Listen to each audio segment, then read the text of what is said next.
Hello everyone, एक बार फिर से स्वागत करता हूं आप सभी का आज के इस मोस्ट इंपॉर्टेंट सीरीज के इस अगले क्वेश्चन पे, जो कि कई साल पूछा जा चुका है और क्लास 10 सीबीएसई में एसिड बेसिस एंड सॉल्ट का one of the most important question है। जरूर देखिएगा, लेकिन उसके पहले एक वीडियो देखिए। भाई यार, लोग ठंडी पकौड़ी खिला रहे हैं यार, गर्मा गर्म खिला दोगे? खिलाओ एक। अरे भाई क्या ये क्या हो गया यार? तो यहाँ आप देख पा रहे हैं पकौड़े वाले भैया हैं और पकौड़ा तल रहे हैं। तो मैं ये क्यों दिखा रहा हूँ आप लोगों को, बिकॉज इससे पूछा गया है एक सीबीएसई में बहुत इंपॉर्टेंट क्वेश्चन, जो अब आपकी स्क्रीन पे है। देख सकते हैं 2018, 19, 20, 23, 24 में अलग अलग फॉर्मेट्स पे ये क्वेश्चन पूछा गया है। आप लोगों को बहुत ध्यान से पढ़ना है। क्वेश्चन क्या कहता है? The pH of salt used to make tasty and crispy pakora is 9। वैसे कुछ बुक्स में इसको 14 भी दिया है, जो कि गलत दिया हुआ है। 9 होगा इसका। तो अब हम इसको क्वेश्चन को करेक्ट करके रख दिया है मैंने, यहाँ पे 9 होगा, है ना। तो कह रहा है आइडेंटिफाई सॉल्ट, मतलब एक सॉल्ट ऐसा है जिससे आपका गरम गरम पकौड़ा बनता है, क्रिस्पी बनता है। पकौड़ा तो कैसे भी बना लोगे, लेकिन क्रिस्पी खाने के लिए आपको सॉल्ट डालना पड़ेगा। तो एनसीईआरटी पूछ रहा है कि वो सॉल्ट कौन सा है। आपको बताना है कि जो क्रिस्पी पकौड़ा बनाने में जो सॉल्ट यूज होता है वो होता है NaHCO3, सोडियम हाइड्रोजन कार्बोनेट या फिर सोडियम बाइकार्बोनेट। ये इसका फॉर्मूला होता है। इसको आप लोग जानते हैं, हम क्या क्या बोल सकते हैं, बेकिंग सोडा भी इसको बोला जाता है। और आपको ध्यान रखना है कि इसको बनाते कैसे हैं। एनसीईआरटी में केवल एक ऐसी रिएक्शन है जो मल्टीपल, बहुत सारे अलग अलग रिएक्टेंट मिलकर के ये रिएक्शन करते हैं।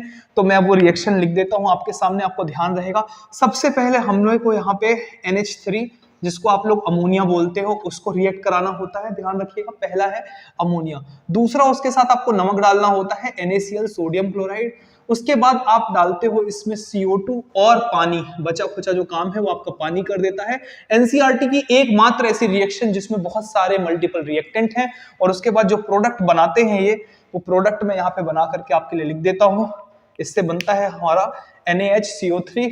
क्या बनता है? NaHCO3। और साथ में बनता है NH4Cl। क्या बनता है साथ में? NH4Cl। इस तरीके से इतने सारे रिएक्टेंट आपको ध्यान रखने हैं प्रोडक्ट में, पहला ये और दूसरा ये। तो इसको बैलेंस करने के लिए कह रहा है, तो आपको देख के मजा आ जाएगा कि ये ऑलरेडी बैलेंस है, बैलेंस्ड रिएक्शन है। यहाँ पे H3 और 2 5 4 और 1 5 सारे मिला लेना आराम से बैठ करके, तो ये बैलेंस्ड है। अब क्वेश्चन पढ़ते हैं, क्या लिखा? Identify the salt. तो सॉल्ट कौन सा है? Sodium hydrogen carbonate. और फिर कह रहा है कि केमिकल रिएक्शन लिखिए इसको, फॉर्मेशन की। तो ये मैंने पूरी केमिकल रिएक्शन आपके सामने लिख दी है। वो बहुत इजी रिएक्शन है, एक बार देख लोगे याद हो जाएगा। और कह रहा है 2 यूजेस बताइए। तो चलो इसके कुछ यूजेस की बात कर लेते हैं। आप कहोगे एक तो पकौड़ा बनाने में, वो तो है ही, क्वेश्चन नहीं दे रखा है, आपको कुछ और बताना है। तो अगर किसी को एसिडिटी हो जाए तो उसको दिया जाता है एंटासिड। और ये जो एंटासिड होता है वो उसके एसिड को न्यूट्रलाइज करके उसको रिलीफ देता है, काम कर देता है उसका चुटकियों में। और दूसरा जो है वो आपके जो दूध वाले भैया होते हैं वो इसको यूज करते हैं, मिल्क कहीं जम ना जाए इसके लिए, डिले करने के लिए। किसके लिए? डिले कर देता है, किसमें? MILK, मिल्क कर्डलिंग में। क्योंकि मिल्क में लैक्टिक एसिड होता है और उसके फॉर्मेशन की वजह से, पूरे एसिड होने की वजह से दूध फट जाता है। इसमें ऑलरेडी हम थोड़ा सा बेकिंग सोडा अगर मिला दें तो डिले हो जाता है उसका फटना। तो ये आपको 2-3 चीजें पता होनी चाहिए। तीसरा, आप इसी चीज से, बेकिंग सोडा से आप बना सकते हो बेकिंग पाउडर। क्या बना सकते हो? बेकिंग पाउडर, जिससे आपका केक वगैरह है वो फ्लफी बन जाता है, मुलायम बन जाता है, खाने में मजा आ जाता है, आपका हैप्पी बर्थडे अच्छे से बन जाता है। तो उसके लिए क्या करना होता है? आपको ये लेना होता है, इसमें आप टार्टरिक एसिड डाल देते हो। इसको रखोगे, टार्टरिक एसिड डाल दोगे तो CO2 निकलेगा, और जो CO2 है वो क्या करेगा? केक को फ्लफी बना देगा। इस तरीके से हम लोगों ने इस क्वेश्चन को बहुत अच्छे से समझ लिया।